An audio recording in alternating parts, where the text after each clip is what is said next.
Hello guys, നമ്മൾ ഇന്ന് hotel ചെക്കൗട്ടാണ്. അതിനുശേഷം നമ്മൾ നേരെ സോൻമാർഗ് പോവും. വൈകിട്ട് നമ്മൾ സ്റ്റേ ചെയ്യുന്നത് ഷിക്കാര ബോട്ടിലാണ്. അവിടെയാണ് നമ്മുടെ ഇന്ന് രാത്രിത്തെ സ്റ്റേ. നാളെ രാവിലെ അതിലൊരു റൈഡും കൂടെ കഴിഞ്ഞ് നേരെ നമ്മൾ നാട്ടിലേക്ക് പോയി. അപ്പോൾ നമ്മുടെ ലാസ്റ്റ് ഡേയിലെ യാത്രാവിശേഷങ്ങൾ കാണാം. പിള്ളേർ നല്ല ഉറക്കമാണ് വണ്ടിയിൽ.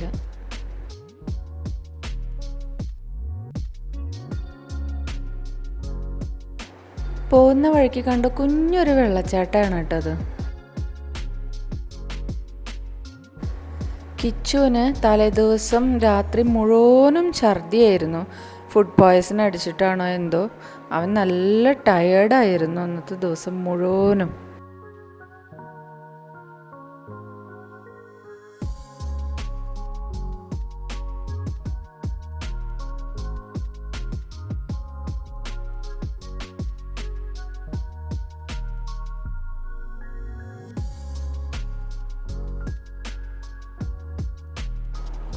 നഗരപ്രദേശങ്ങളൊക്കെ കടന്ന് പതുക്കെ നമ്മൾ കാർഷിക മേഖലയിലേക്ക് ഇങ്ങനെ എത്തിക്കൊണ്ടിരിക്കുകയാണ്.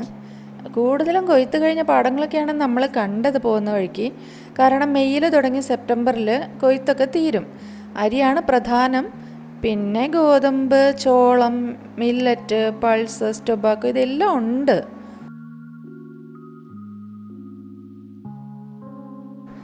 നമ്മൾ പഠിച്ചിട്ടുള്ള നദീതട സംസ്കാരം എന്നൊക്കെ പറയണത് നേരിട്ട് ഞാൻ കണ്ട് ബോധ്യപ്പെട്ട ഏരിയയിൽ കൂടെയാണ് ഈ കടന്നു പോയിക്കൊണ്ടിരിക്കുന്നത്. വലിയ മലകളും അതിൻ്റെ അടിവാരത്ത് കൂടെ ഒഴുകുന്ന നദികളും അതിൻ്റെ തൊട്ട് തന്നെ കിടക്കുന്ന കൃഷിയിടങ്ങളും അതിനും തൊട്ട് ചേർന്ന് കിടക്കുന്ന വീടുകളും, അങ്ങനെ നമ്മൾ പണ്ട് പഠിച്ചിട്ടുള്ള സോഷ്യൽ സ്റ്റഡീസ് പുസ്തകങ്ങളിലൊക്കെ പഠിച്ചിട്ടുള്ള ആ ഒരു നദീതട സംസ്കാരം ഉണ്ടല്ലോ, അത് നേരിട്ട് കാണാൻ പറ്റിയത് ഇവിടെയാണ് എനിക്ക്.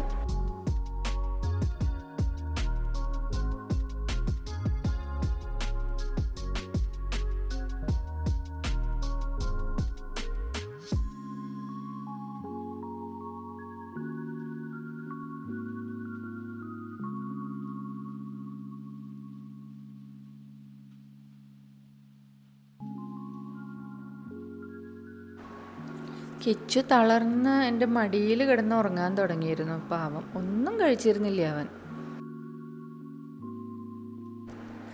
ദൂരെ കാണുന്ന ആ വീടുകൾ മുഴുവനും അന്നാട്ടുകാരുടെ പാർപ്പിട സമുച്ചയം എന്നൊക്കെ പറയുന്ന രീതിയിലുള്ള കാഴ്ചകളാണ് നമ്മൾ കണ്ടുകൊണ്ടിരിക്കുന്നത്.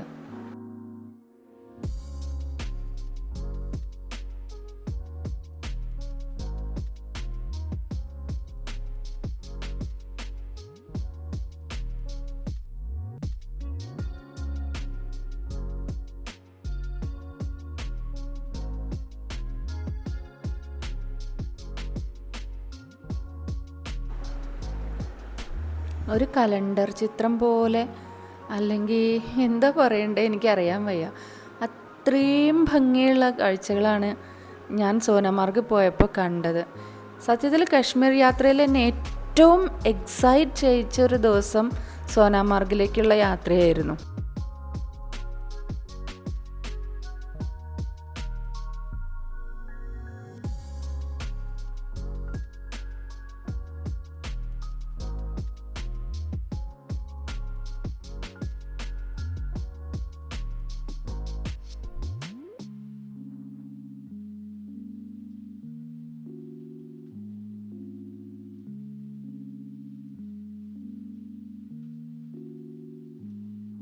സോൻമാർഗിലെത്തി. അങ്ങനെ നമ്മൾ സോൻമാർഗിലെത്തിയിരിക്കുകയാണ്. ഭയങ്കര തണുത്ത കാറ്റ് വീശുന്നുണ്ട്. ബ്യൂട്ടിഫുൾ ആയിട്ടുള്ളൊരു സ്ഥലമാണ്. എന്താ പറയുന്നത്, ഇത്ര ഭംഗിയുള്ള സ്ഥലങ്ങളൊക്കെ കാണാൻ വരുന്നത്. ദൂരെ മഞ്ഞുമലകളിൽ നിന്നും വെള്ളമൊഴുകി വരുന്ന അരുവികൾ കാണുന്നുണ്ടോ? എന്ത് ഭംഗിയാണെന്നറിയോ നേരിട്ട് കാണാനായിട്ട്. നല്ല വെയിലൊക്കെ കാണുന്നുണ്ടെങ്കിലും തണുത്ത് വിറച്ചിട്ടാണ് അവിടെ നിന്നിരുന്നത്. ഈ ഒരു സീസൺ ആയിട്ട് പോലും അത്രയും തണുപ്പായിരുന്നു. അപ്പോൾ നമ്മൾ വിൻ്ററിലൊക്കെയാണ് വന്നതെന്നുണ്ടെങ്കിൽ ഒന്നും പറയാൻ പറ്റില്ലായിരുന്നു. അത്രയും തണുത്ത് ഞാൻ മരവിച്ച് മരിച്ചു പോയേനെ. ഡ്രൈവർമാരുമായിട്ട് നല്ലൊരു ആർഗ്യുമെൻറ്റിന് ശേഷമാണ് നമുക്ക് പിന്നീട് അങ്ങോട്ടേക്കുള്ള യാത്രയ്ക്കുള്ള ഒരു വണ്ടി സെറ്റായത്. ഭയങ്കര ആർഗ്യുമെന്റ്സ് ആണ് നടന്നുകൊണ്ടിരിക്കുന്നത്. അങ്ങനെ മറ്റൊരു ഡ്രൈവറുടെ കൂടെ മറ്റൊരു വണ്ടിയിൽ നമ്മൾ മല കയറാൻ പോവാണ്. മലയല്ല, പർവ്വതങ്ങളിലേക്കുള്ള യാത്ര തുടങ്ങുകയാണ് ഇവിടെ.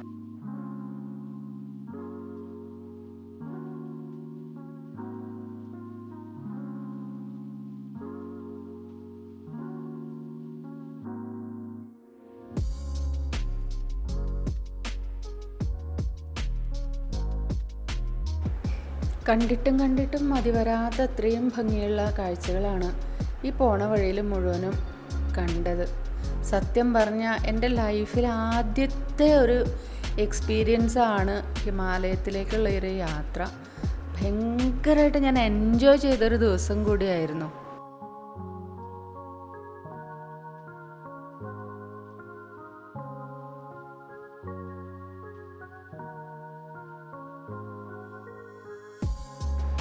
നമ്മളിപ്പോൾ പോയിക്കൊണ്ടിരിക്കുന്നത് 0 പോയിൻറ്റിലേക്ക്.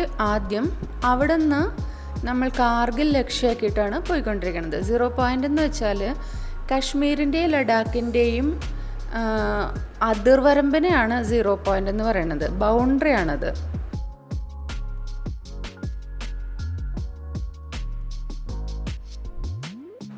പണ്ട് സ്കൂളിൽ പഠിക്കുമ്പോഴൊക്കെ അല്ലെങ്കിൽ കുഞ്ഞു കുട്ടിയായിരിക്കുമ്പോഴൊക്കെ ഒരു ചിത്രം വരയ്ക്കാൻ പറഞ്ഞാൽ നമ്മൾ ആദ്യം എന്താ വരയ്ക്കുക? 2 മല, അതിൻ്റെ നടുക്ക് സൂര്യൻ, മേലെ കുറേ മേഘങ്ങൾ, അടിവാരത്ത് കൂടെ ഒഴുകുന്നൊരു നദി. ഇത്രയായിരിക്കും.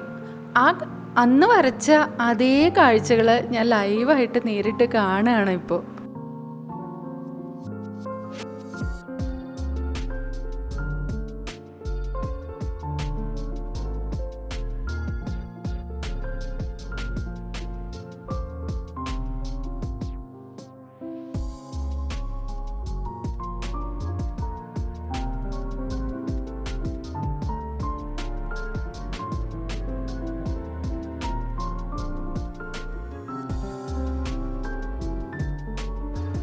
സോനാമാർഗിലൂടെയാണ് നമ്മളിപ്പോൾ പോയിക്കൊണ്ടിരിക്കുന്നത്.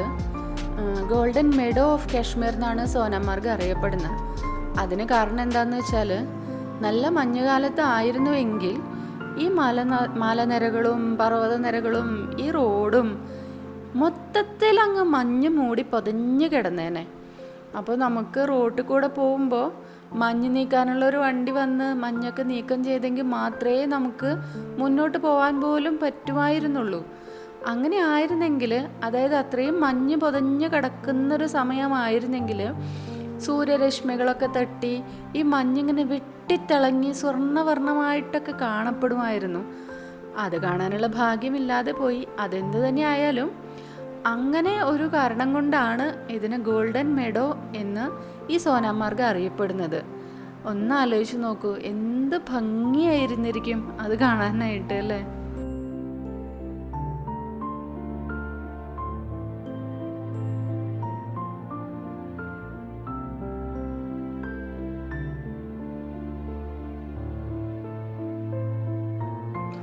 നമ്മളീ പോയിക്കൊണ്ടിരിക്കുന്ന റോഡുണ്ടല്ലോ, ഒരു കാലത്ത് ആരുടെയൊക്കെയോ കഷ്ടപ്പാടിൻ്റെ ഫലം എന്ന് വേണമെങ്കിൽ പറയാം.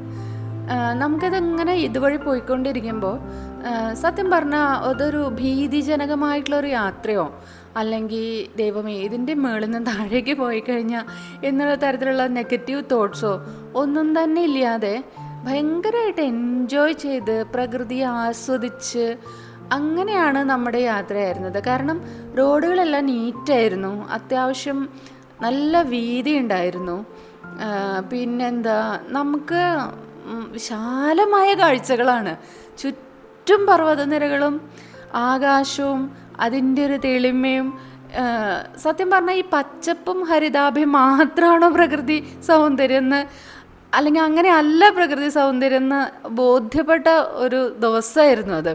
കാരണം പോകുന്ന വഴിക്ക് എവിടെയും തന്നെ പച്ചപ്പിൻ്റെ ഒരു തരി പോലും കാണുന്നുണ്ടായിരുന്നില്ല. പക്ഷേ എന്നാൽ പോലും എന്താ പറയുക, ഇത് ഇത്രയും ബ്യൂട്ടി എന്ന് പറഞ്ഞ് അങ്ങനെ അന്തം വിട്ട് ഇരുന്ന് പോയൊരു ഒരു സമയമായിരുന്നു ആ ഒരു യാത്ര പറയണത്. ശരിക്കും എനിക്കിപ്പോഴും എന്താ പറയുക, അതിൻ്റെ ഒരു എക്സൈറ്റ്മെൻറ്റ് മാറിയിട്ടില്ല എന്ന് വേണം പറയാൻ. റോഡ് പണി പലയിടത്തും നടക്കുന്നുണ്ടായിരുന്നെങ്കിലും അത് നമ്മുടെ യാത്രയെ ഒരു തരത്തിലും ബാധിക്കലൊന്നും ഉണ്ടായിരുന്നേ ഇല്ല. അതിൻ്റെ വഴിക്ക് അതങ്ങ് നടക്കുന്നു. വണ്ടികൾ സുഖമായിട്ട് വലിയ ഗതാഗത തടസ്സമോ ബ്ലോക്കോ ഒന്നും ഇല്ലാതെ വണ്ടികൾ ഒരു വഴിക്കങ്ങ് പോയിക്കൊണ്ടിരിക്കുന്നുണ്ടായിരുന്നു. അല്ലെങ്കിൽ അത്ര വലിയ ട്രാഫിക്കൊന്നും അവിടെ ഉണ്ടായിരുന്നില്ല, അതും പറയണം.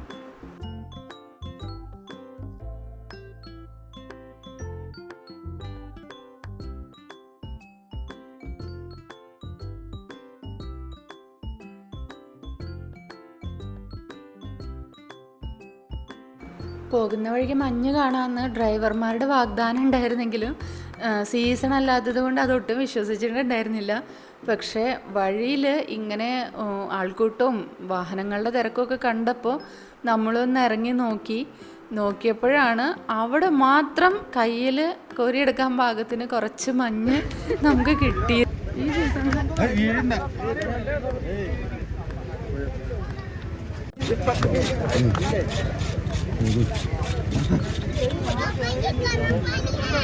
എനിക്കിതാ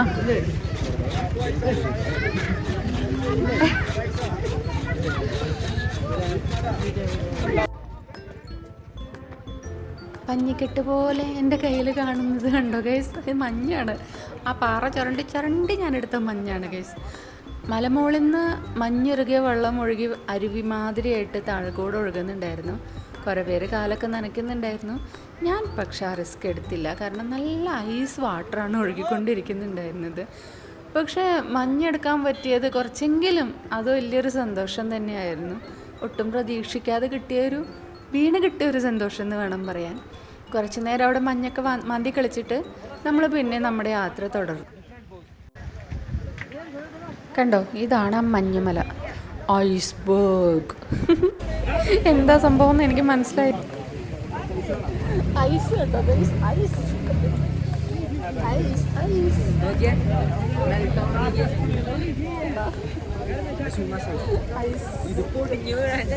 മഞ്ഞ് മഞ്ഞ് മഞ്ഞ് മഞ്ഞ് മഞ്ഞ് വെള്ളം ഒഴുക്കി വരുന്നതാണ്. മലമുകളിലെ മഞ്ഞുപാളികൾ ഒഴുകി വരുന്ന വെള്ളമാണത്. പിന്നെയും നമ്മൾ യാത്ര തുടർന്നുകൊണ്ടേയിരിക്കുകയാണ്. മലമുകളിലേക്ക് മലമടക്കുകളിലൂടെ കയറി പോയിക്കൊണ്ടിരിക്കുകയാണ്. പോകുന്ന വഴിക്ക് പല സൈൻ ബോർഡല്ല, എന്താ പറയുക, വാർണിംഗ് ബോർഡുകളൊക്കെ കണ്ടിരുന്നു. അതായത് സ്നോ ലെപ്പേർഡിനെ സൂക്ഷിക്കണമെന്നും ഹിമാലയൻ ബ്രൗൺ ബെയറിനെ സൂക്ഷിക്കണമെന്നൊക്കെ ഉള്ള വാർണിംഗ് ബോർഡുകൾ പലയിടത്തും കണ്ടിരുന്നു. നമ്മളിപ്പോൾ അതിരപ്പള്ളിയൊക്കെ പോകുമ്പോൾ ആന ഇറങ്ങും, പുലി ഇറങ്ങും എന്നൊക്കെ പറഞ്ഞിട്ട് ബോർഡ് കാണുന്ന പോലെ അവിടെ ഞാൻ ഈ ബോർഡുകളൊക്കെയാണ് കണ്ടത്. നമുക്ക് വേണ്ടിയിട്ട് ഡ്രൈവർ കുറച്ച് നേരം ഒന്ന് നിർത്തി തന്നതാണ് മഞ്ഞ് കാണാൻ വേണ്ടിയിട്ട്. അതിദൂരെ കണ്ടോ ഹിമാലയത്തിൽ മഞ്ഞ് മൂടിക്കിടക്കുന്ന കാഴ്ച.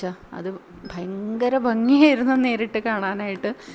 സത്യത്തിൽ നമുക്ക് വേറെ മഞ്ഞൊന്നും ലൈവായിട്ട് കാണാൻ പറ്റാതിരുന്നതുകൊണ്ട് ഈ ദൂരക്കാഴ്ചകളിലൊക്കെ നമ്മൾ തൃപ്തിപ്പെടേണ്ടി വന്നു. പക്ഷെ അതുപോലും ഭയങ്കര ഭംഗിയാണ് കാണാനായിട്ട്. ഒരിക്കൽ കൂടി എനിക്ക് കശ്മീരിൽ പോവേണ്ടിയിരിക്കുന്നു എന്ന് ഞാൻ അവിടെ വെച്ചാണ് തീരുമാനം എടുത്തത്. ഇനി ഒരു മഞ്ഞുകാലത്ത് വേണം എനിക്ക് കശ്മീരിൽ ഒന്നുകൂടെ പോകാനായിട്ട്. ഗുഹകൾ കാണുന്നുണ്ടോ ഗൈസ്? ഇങ്ങനെ ഒരുപാട് ഗുഹകളൊക്കെ നമ്മൾ പിന്നീടും പലയിടത്തും കണ്ടിരുന്നു. ഒരുപക്ഷെ അവിടുത്തെ ആട്ടിടയന്മാരുടെ ഇടത്താവളങ്ങളോ അല്ലെങ്കിൽ ഏതെങ്കിലും സന്യാസിമാരുടെ താമസ സ്ഥലമൊക്കെ ആയിരിക്കാം അല്ലേ? അതുമല്ലെങ്കിൽ ഹിമാലയൻ ബ്രൗൺ ബെയറിൻ്റെ വീട് തന്നെയും ആവാമല്ലോ. എന്താണെങ്കിലും അതൊക്കെ നേരിട്ട് കാണാൻ ഭയങ്കര ത്രില്ലിംഗ് ആയിരുന്നു. നമ്മൾ 0 പോയിന്റിലെത്തി. അങ്ങനെ 0 പോയിന്റിലേക്കാണ് വണ്ടി പതുക്കെ എത്തിക്കൊണ്ടിരിക്കുന്നത്, അല്ലെങ്കിൽ എത്തിയെന്ന് തന്നെ പറയാം. നേരത്തെ പറഞ്ഞ പോലെ കശ്മീരിൻ്റെയും ലഡാക്കിൻ്റെയും ബൗണ്ടറിയാണ് 0 പോയിന്റ് എന്ന് പറയുന്നത്. കഴിക്കാൻ വേണ്ടിയിട്ട് നമ്മൾ 0 പോയിന്റിൽ നിർത്തിയിട്ടുണ്ട്. ഇതുപോലുള്ള കുഞ്ഞു കുഞ്ഞു കടകളേ ഉള്ളൂ. മാഗി പോലെ എന്തേലുമൊക്കെ കിട്ടുമായിരിക്കും. സത്യം പറഞ്ഞ സമയം 1:30 വിശന്ന് തളർന്നു. ബ്രെഡ് ഓംലെറ്റ് മതി.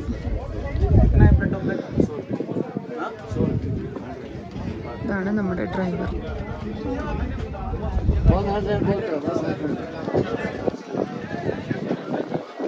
മലയടിവാരത്തിൽ നിന്നുകൊണ്ട്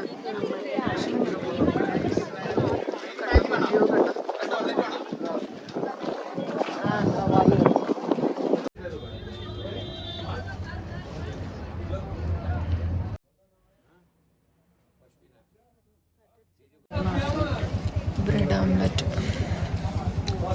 ഇതൊക്കെ ഇവിടെ കിട്ടാനുള്ളൂ.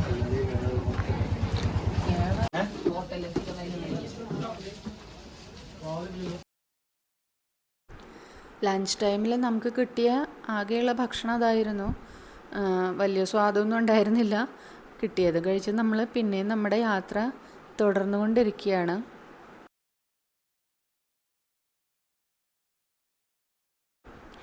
ഇടയിൽ നമ്മളിങ്ങനെ ഒരുപാട് ഇടത്തൊക്കെ പല തരത്തിലുള്ള സ്മൃതി കുടീരങ്ങളൊക്കെ കണ്ടിരുന്നു. സൈനികരുടെ സ്മൃതി കുടീരങ്ങളാണ്. പലരും അവിടെ നിന്ന് ഫോട്ടോ എടുക്കുന്നൊക്കെ കണ്ടിരുന്നു. പക്ഷേ സമയത്തിൻ്റെ കുറവുള്ളത് കൊണ്ട് നമ്മൾ അങ്ങനെയൊന്നും ഇറങ്ങാൻ മെനക്കെട്ടില്ല. നമ്മൾ നേരെ കാർഗിലിലേക്കാണ് പോയിക്കൊണ്ടിരുന്നത്.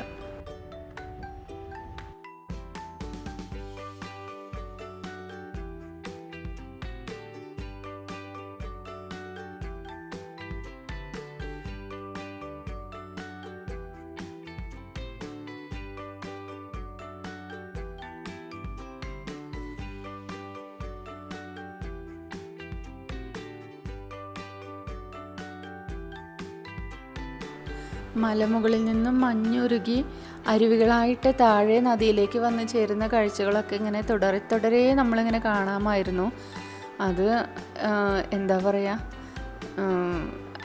വെറും പറച്ചിലൊന്നും ഒതുങ്ങേണ്ട ഭംഗിയൊന്നും അല്ല അതിനുണ്ടായിരുന്നത്. സത്യം പറഞ്ഞാൽ ഭയങ്കര ഡ്രൈ ലാൻഡാണെന്ന് നമുക്ക് ഒറ്റ കാഴ്ചയിൽ തോന്നിക്കുമെങ്കിലും അത്രയും ഭംഗിയാണ് ആ മലനിരകൾ കാണാൻ. അത് പറയാതെ വയ്യ.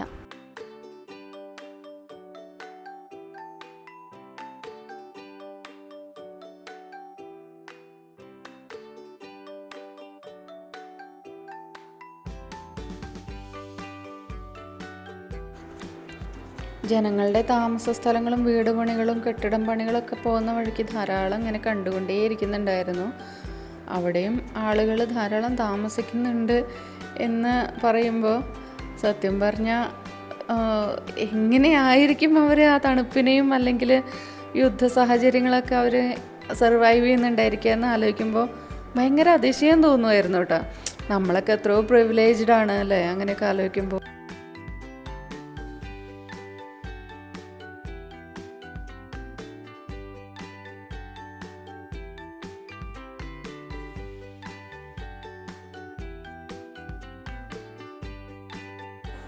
ഗ്ലേഷ്യർ വാട്ടർ ഒഴുകി പോകുന്ന നദിയാണ് നമ്മൾ കാണുന്നത്. ഇത് ഉടനീളം നമ്മുടെ കാഴ്ചയിൽ കൂടെ ഉണ്ടായിരുന്നു. തിരിച്ച് വരുന്ന വഴിക്ക് ഞാനതിലൊന്ന് ഇറങ്ങി നനയ്ക്കുകയും ചെയ്തു എൻ്റെ കൈയും കാലും. വണ്ടി സാമാന്യം നല്ല സ്പീഡിലാണ് പോയിക്കൊണ്ടിരുന്നത് എന്നുള്ളതുകൊണ്ടും റോഡിൽ അത്യാവശ്യം കല്ലും കട്ടയൊക്കെ ഉണ്ടായിരുന്നു എന്നുള്ളതുകൊണ്ടൊക്കെ ക്യാമറ ഇങ്ങനെ ഷേക്കായിക്കൊണ്ടേ ഇരിക്കുന്നുണ്ടായിരുന്നു കേട്ടോ. അത് ഞാൻ എങ്ങനെ കൺട്രോൾ ചെയ്യാൻ നോക്കിയിട്ടും പറ്റാത്ത രീതിയിൽ ചിലപ്പോഴൊക്കെ ഭീകരമായിട്ട് ഷേക്ക് ആവുന്നുണ്ട്. അപ്പോൾ അത് കാഴ്ചേനെ ഭയങ്കര ബോറായിട്ട് ബാധിക്കുന്നുണ്ടെങ്കിൽ തീർച്ചയായിട്ടും നിങ്ങൾ എന്നോട് ഇത്തവണത്തേക്കൊന്ന് ക്ഷമിക്കണം, അല്ലാതെ വേറെ നിവൃത്തിയില്ല.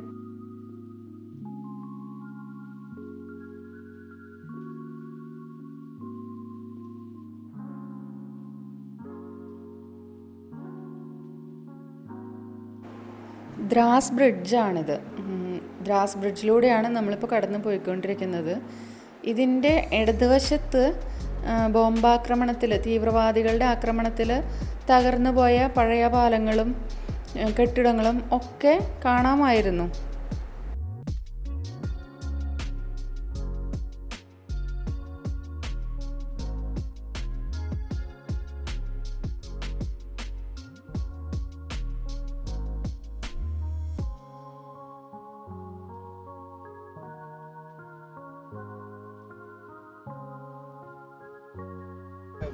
വിചാരിക്കുന്ന പോലെ അവിടെ നല്ല സ്ട്രിക്റ്റാ. നമ്മൾ കാർഗിൽ മെമ്മോറിയൽ കാണാൻ വേണ്ടി വന്നിരിക്കുകയാണ്.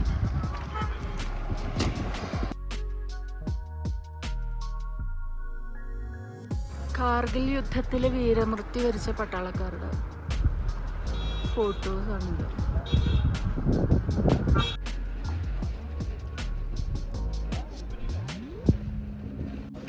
സത്യം പറഞ്ഞാൽ ഇവിടെ വന്ന് നിൽക്കുമ്പോൾ ഭയങ്കര ഒരു പ്രൗഡ് ഫീലിംഗ് ഉണ്ട്. എന്താ പറയുക, നമ്മുടെ രാജ്യം നമുക്ക് വേണ്ടി കഷ്ടപ്പെടുന്ന കുറേ പട്ടാളക്കാർ, അവരെയൊക്കെ കാണുമ്പോൾ ഭയങ്കര പ്രൗഡ് ഫീലിംഗ് ആണ്.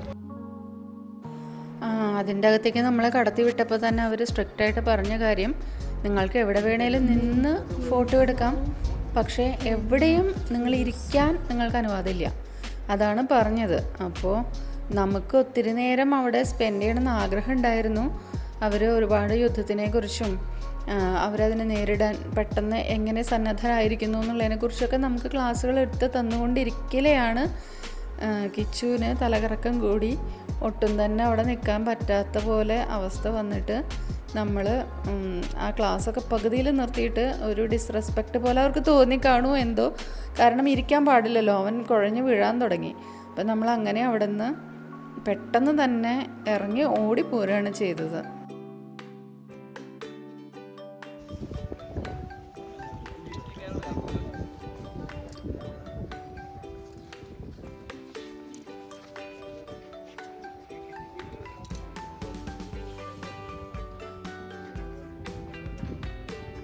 കാർഗിൽ മലനിരകളുടെ ചുവട്ടിൽ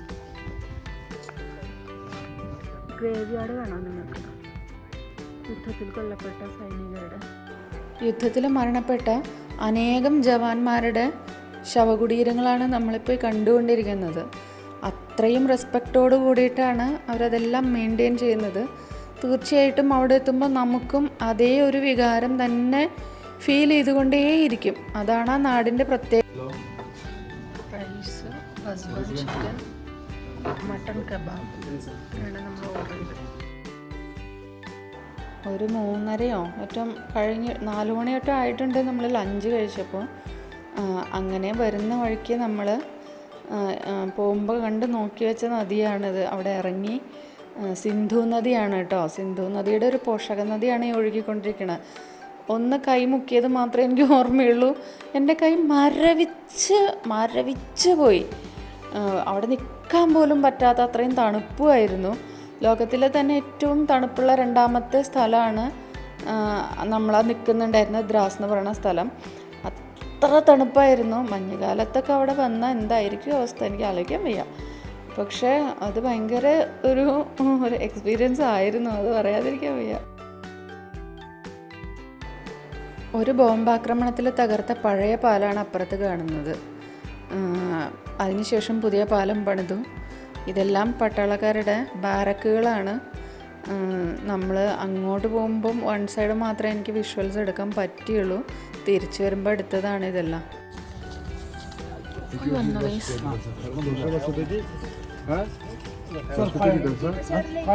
നമ്മൾ ഷിക്കാരയിലേക്ക് വേണ്ടി പോവുകയാണ്. ഇങ്ങനെ തോണിയിൽ കയറിയിട്ട് വേണം. നമ്മുടെ ഇന്നത്തെ നൈറ്റ് ഷിക്കാരയിലാണ്.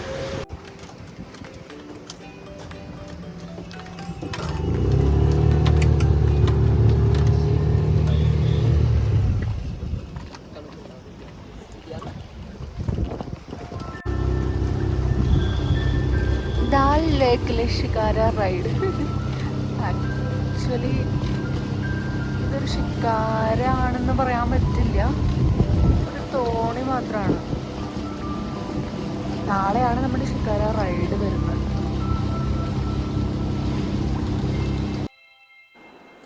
നമുക്ക് വേണ്ടി ബുക്ക് ചെയ്ത ജാക്വലിൻ എന്ന് പറഞ്ഞ ഹൗസ് ബോട്ടിലേക്കാണ്. ഇന്ന് രാത്രി നമ്മൾ അവിടെയാണ് സ്റ്റേ. നമ്മുടെ ഹൗസ് ബോട്ടുകളൊക്കെ പോലെ തന്നെ അവിടെ ആകുമ്പോഴത്തേക്ക് അവരുടേതായിട്ടുള്ള കുറച്ച് കരകൗശല വസ്തുക്കളൊക്കെ വെച്ച് അലങ്കാരപ്പണി ചെയ്തിട്ടുണ്ടെന്നുള്ള വ്യത്യാസം മാത്രമേ ഉള്ളൂ. അത്യാവശ്യം വിശാലമായിരുന്നു, എല്ലാ സൗകര്യങ്ങളും ഉണ്ടായിരുന്നു. ഭക്ഷണം അത്ര നന്നായിരുന്നില്ല എന്ന് മാത്രം. ബാക്കിയെല്ലാം അതിൻ്റെ അകത്ത് നല്ല അടിപൊളി ഫെസിലിറ്റീസൊക്കെ തന്നെയായിരുന്നു. അതും ഒരു ഡിഫറെൻറ്റ് എക്സ്പീരിയൻസ് അല്ലേ. ഈ ചങ്ങായി ആട്ടോ അതിൻ്റെ ഓണർ. ഞാൻ അയാളുടെ പേര് മറന്നുപോയി ആക്ച്വലി. പുള്ളി ഭയങ്കര ജെൻറ്റിൽമാനായിരുന്നു, നല്ല പെരുമാറ്റമായിരുന്നു. തൊട്ട് തന്നെയുള്ളൊരു കുഞ്ഞു ബോട്ടിൽ അയാൾ ഫാമിലിയൊക്കെ ആയിട്ട് താമസിക്കുന്ന ഉണ്ടായിരുന്നു.